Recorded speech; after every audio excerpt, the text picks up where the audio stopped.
Hi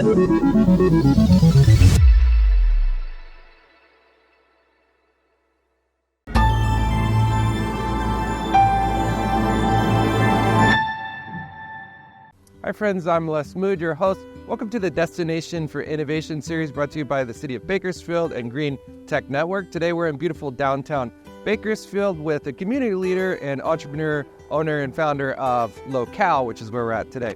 Welcome to the show, Heather. Thank you. Thanks for having me. Absolutely. So Heather, can you share a little bit about yourself and maybe something the community or your associates don't know about you? Yes.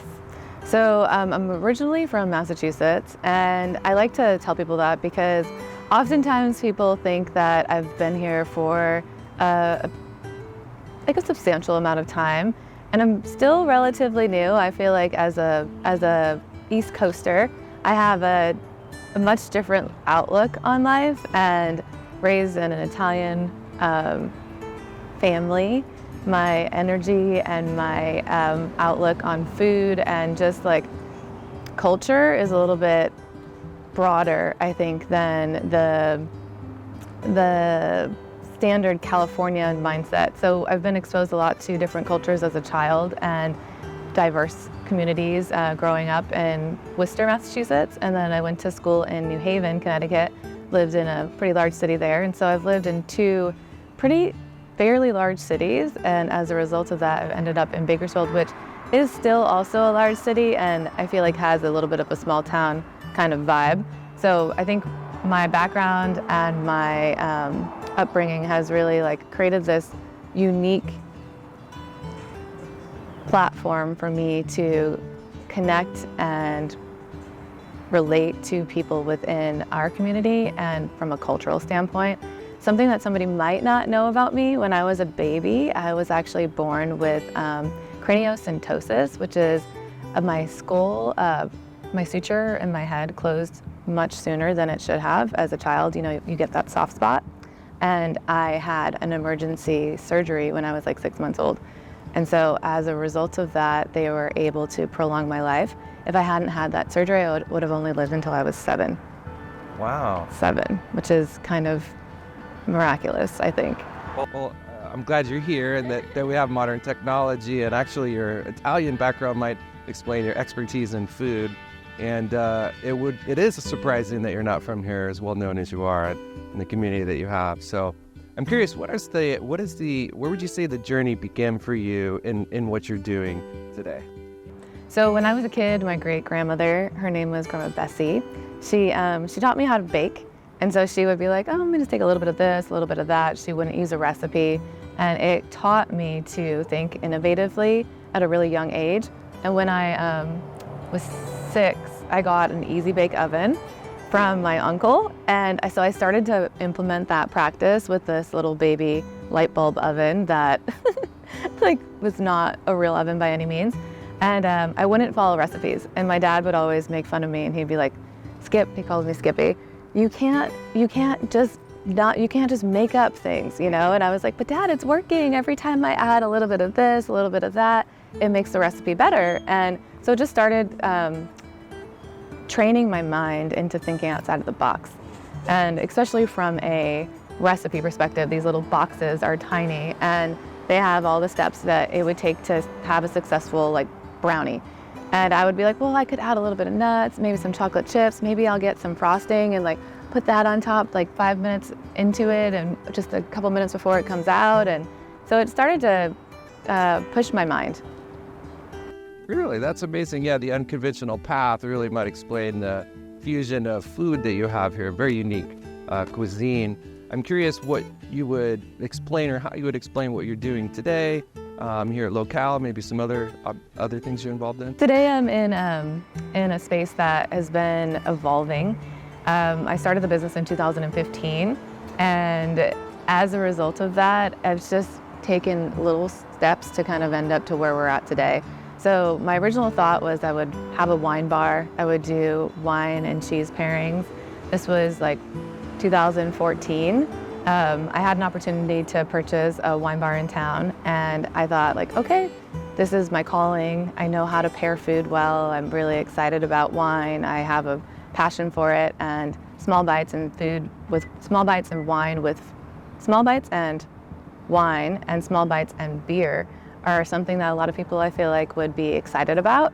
And when that didn't really pan out, I found myself purchasing a deli, which I don't even eat sandwiches. Like, I'm not even a sandwich lover. And I've learned that there was a great opportunity within our community for creative casual dining.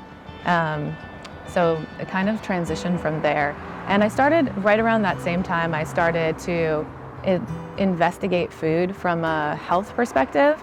So I started to pay attention to what I was putting in my body, how I felt after I ate, what ingredients affected me in which ways. And that led me to going to farmers markets and investigating like what I was consuming.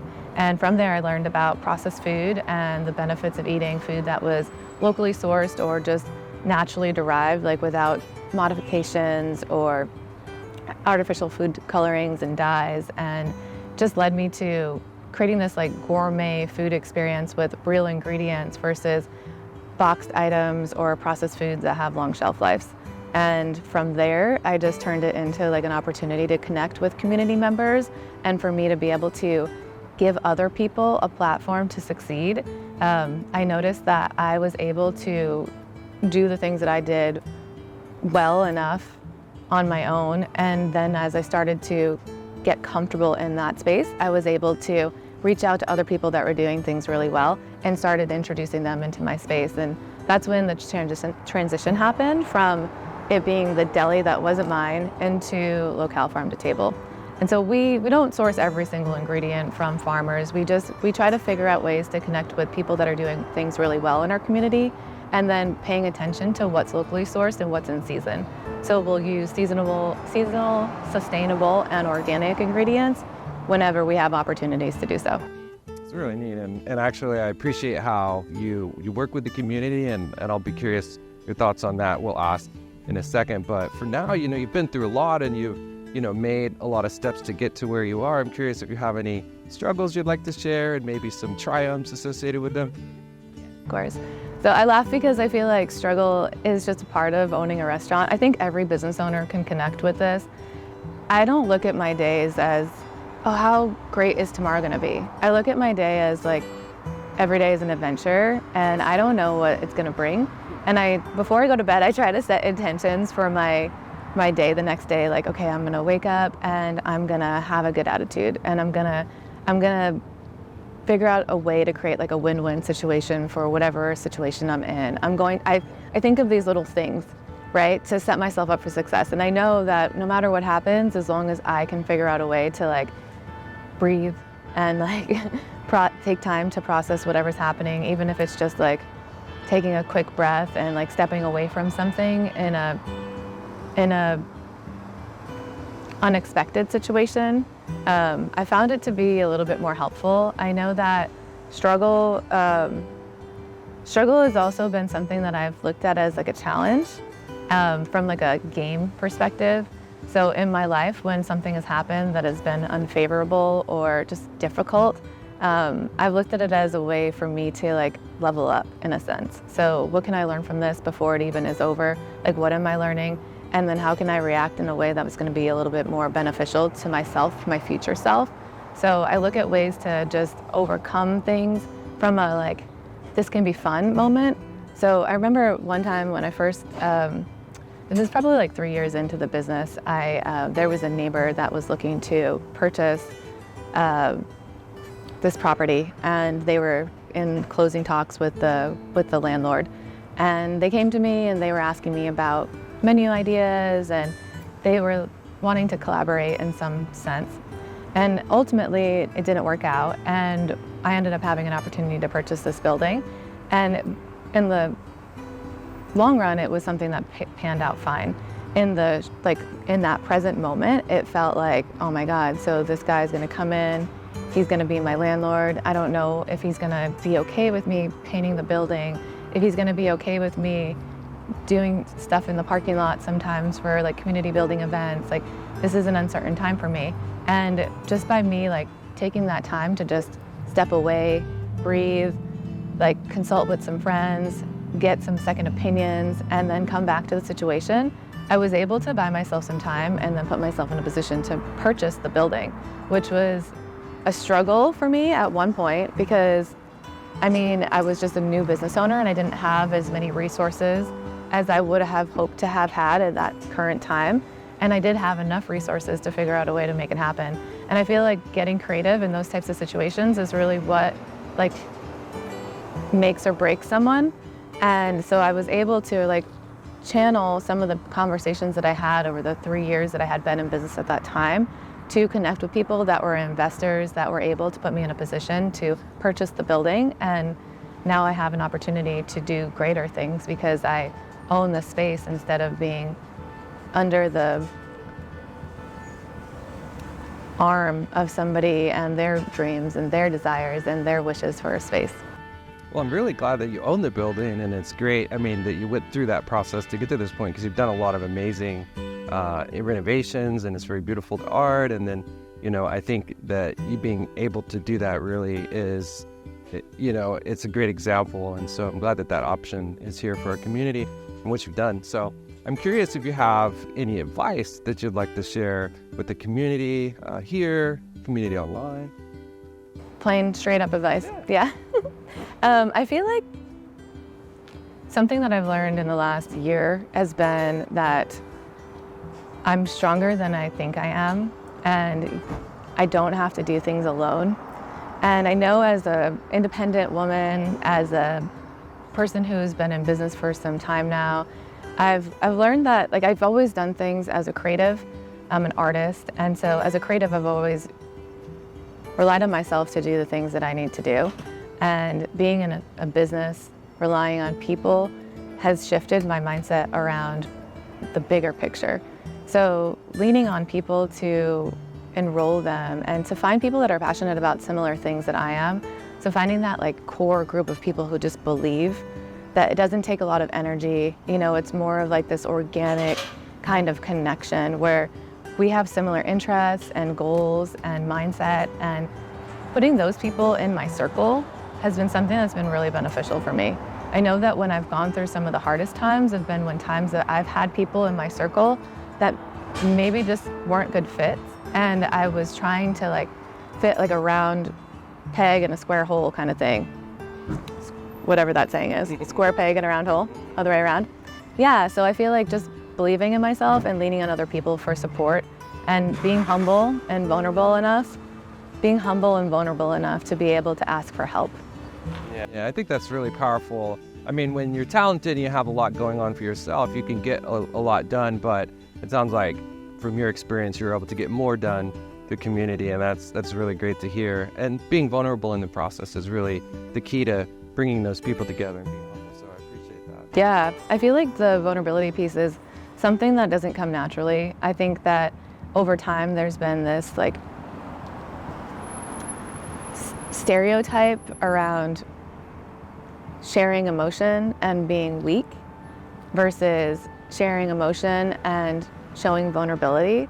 Brene Brown is somebody that I've really followed along closely with. I've read some of her books and just learned about the power of vulnerability, and I've taken some self-development classes as well. And in that work, one day I was talking to a leader in that space, and they were noticing that I was coming from more of a head space, I was thinking through problems versus connecting with them on a heart level. And so that was something that really resonated with me. And in that specific conference, there was this big guy that came up and he talked about something, and he was really emotionally disturbed. And in the room, the leader had asked other people, women specifically, to raise their hand and to speak on their experience of this person. And they were all responding to him with, "We view you as a strong person, someone who's vulnerable," because he was up there sharing about his feelings and his emotions, and he was even crying. And as a result of that, they felt more connected and felt like he was stronger because he was able to have the courage to go up and be vulnerable. Yeah, I think it's a superpower actually, and Scott Andrews from the city, he calls it a superpower, and I totally agree. So this next part of the interview is really sort of a thought experiment to cast away all of the roadblocks or inhibitions or some of the things we know may be standing in the way of a better world. And are you ready? Ready. Okay. So the first question is, what is some low-hanging fruit that our community or the world could bite into to advance a better world? I think adopting a win-win mindset. Yeah. And it's not as easy as it sounds. Like in my mind, I'm like, win-win, yes, all the way, let's do that. And then sometimes I'm faced with things that maybe I can't see the win for myself, or I've noticed that I've put myself in positions to where I would lose and just so somebody else could win. And because it was easier, or it was just like, well, I'll give them the $20, an example. A server has a problem with something, a credit card didn't go through, they didn't check to make sure that the signed part came up at the end of the transaction, and we lose like $70. So in that situation, what is the win-win, right? So in my mind, I'm like, well, I just pay it and get over it. So for me to come up with creative ways to create wins for multiple people in multiple scenarios has been something that I've been really actively, intentionally setting out to do. And like I said, it's harder than it sounds. And so I feel like more people, if they had a capability of just wrapping their brain around what that could look like in their day-to-day, even if it's just once a day, or just maybe waking up with the mindset of what does a win-win look like for me today, and just playing out how their life unfolds and seeing what happens, I think that could be something that would be beneficial for the world at large. Yeah, I agree. We often think about others or just ourselves, and it's definitely important for us to think about not just others but ourselves in the process. The whole world would be better off that way. Speaking of the world and bigger, broader challenges, what are some challenges that you think we should ignore, some of the bigger issues that we should fight into? So I was talking to one of my friends recently. She owns a health and well-being center. It's called Happy Whole You. And we were talking about, she was really super passionate about medicating children. And she just felt like it was getting in the way of development, and there was a lot of repercussions that were coming from it. And I remember talking to her, this was just a couple of days ago, we were at lunch, and I remember saying I can see that you're passionate about this, and sometimes I feel like you're getting loud with me. I feel a little uncomfortable. And I asked her what her intention was behind it, and she was like, I just feel like I can't contain it because I feel like there's something that I could be doing to help people, and I feel like I'm called to help people through this. And my first thought was girl, simmer down a little bit, how can you deliver this message in a way that's not going to shut people out? Because that could easily come across as too much, right? And then I realized oh my God, no, I get to look at myself and be open. And I feel like that is something that really helps the world at large. Coming to something with an open mind and not just being closed off to the way that I think it should look. So creating an opportunity for me to think outside of the box and not look at somebody else and judge them for not handling something in the way that I would necessarily handle it. And each person has their own process and their own way. And when I went home that night, I thought, who am I to tell her how she runs, or even to give feedback on how she would handle a situation or run her business? I look at things from a perspective of inclusivity, and I want to welcome in as many people as I possibly can, because food is versatile. And I feel like there's not as much controversy in my day-to-day as medicating children, and I feel like speaking your truth and just standing strong with the truth that you find to be passionate is something that I'm leaning into more and more as I go through the journey of leadership and small business ownership.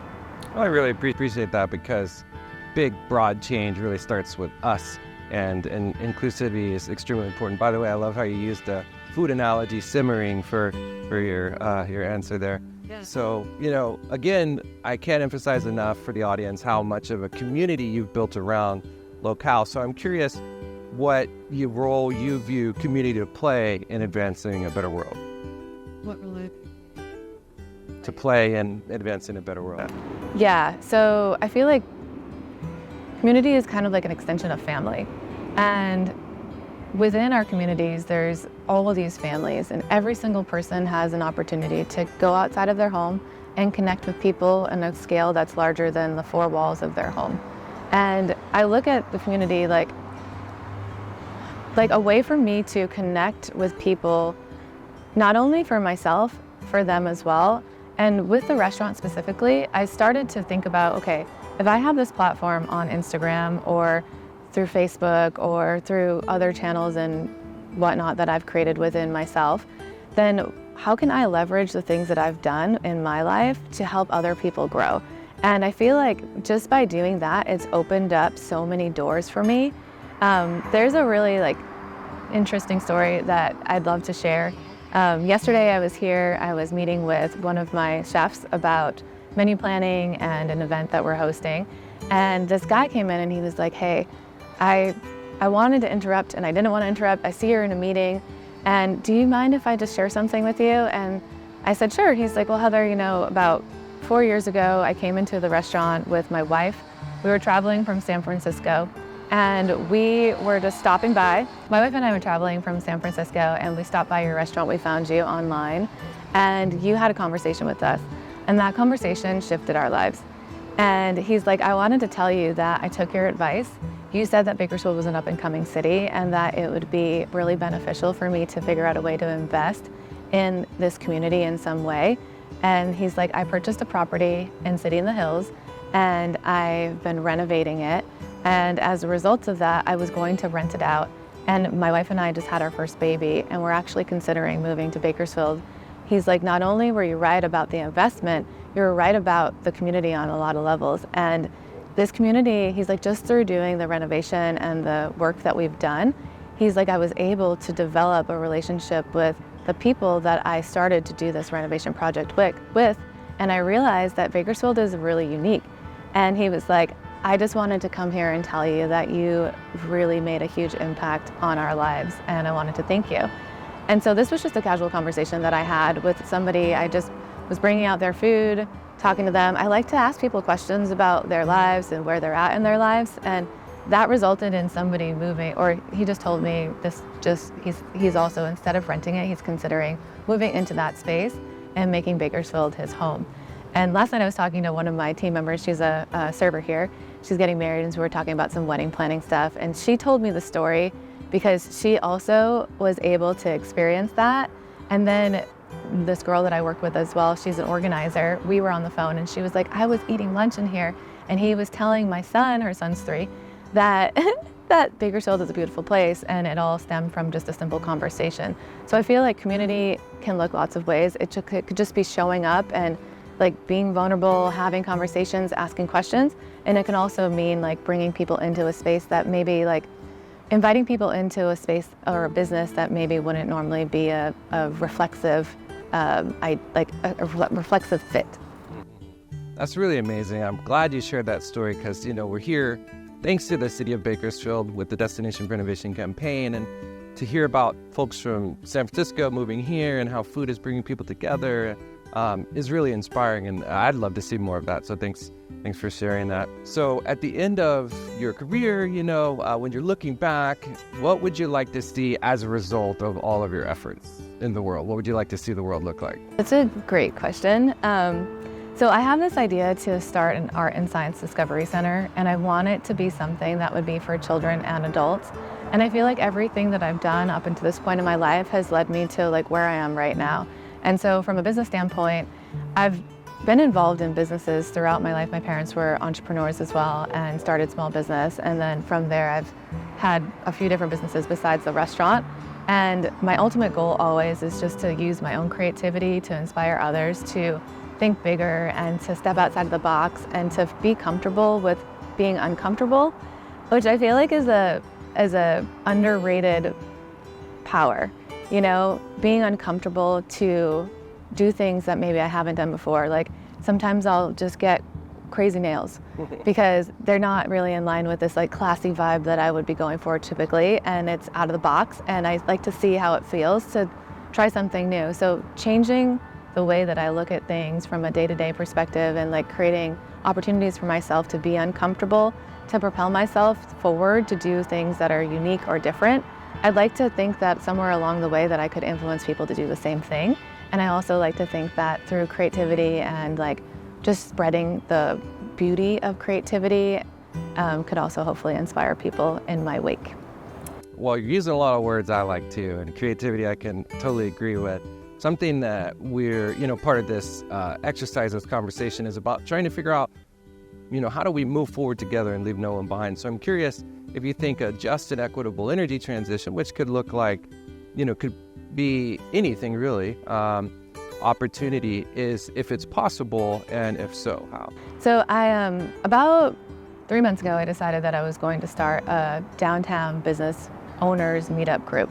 And the intention behind it was to create a space for people to get to know each other and just for them to be able to have a platform to speak and to share their stories, their whys behind their business, because I feel like everybody has a why for what they do. And sometimes with a business, it's not just about the product or food or a service, it's oftentimes about the person behind that and like what really keeps them going, what gets them going and what gets them passionate or inspired and excited. And so I think that just having ideas and putting those ideas in motion and just creating ways for people to connect outside of the norm, like maybe in prior times or 20 years ago, somebody might have thought like bringing somebody together that could have been a competitor might have not been like a good idea. And I feel like in these days, in this time, this season of business, there's so much more opportunity from being with other people that are doing things alongside of the people that are doing great things that can come, like there's so many more things that can come from that versus just staying in the box, staying like, I get to trek through this alone, like sharing the wins and the conversation with people and creating spaces for people to have those types of conversations. I feel like that's a way to create a broader sense of community. Absolutely, I agree. Creating those safe spaces and presenting opportunities for voices to be heard. And I think you're doing a good job with that. I think food is really a key to bringing people together, to having those conversations, and that's really evident in the community that you have here at Locale. So thank you for inviting us to talk about it. Thank you for what you do in the community, and looking forward to see that work continue. Yeah, and I forget the food part, right? So even by bringing together the people for the business downtown meetup group, one of the requirements was just to bring like a snack for the host to have a snack, and it's going to evolve and change into every space that we go into. So everybody will have an opportunity to host. And the food element is such a key component, I think, because people get excited, and I feel like it's a way for people, it's like an icebreaker in a sense, right? Food can easily be something that brings people together and also creates a topic of conversation. If something's exciting or different or flavorful, then that just kind of breaks the ice and makes people feel a little bit more comfortable. Absolutely. Well, you're doing a great job, and like I said, really appreciate everything you're doing. I think I'll have to check out your meetups. And then, by the way, you have a podcast, right? Yeah. So I partnered with Happy Whole You, and she asked me if I wanted to be a if I wanted to co-host her podcast. And so it's the Happy Whole You podcast, and we're on 140 something episodes right now, which is pretty substantial. So yeah, check it out. You're very, very prolific, not just with your business. It's really amazing. Thank you. I'll definitely check it out, and I encourage everyone to check it out. But thanks again for coming on this. Yeah, absolutely. Thank you. Appreciate it. That's it for the Destination for Innovation series. Make sure to connect, collaborate, and create with Heather, and we will see you soon.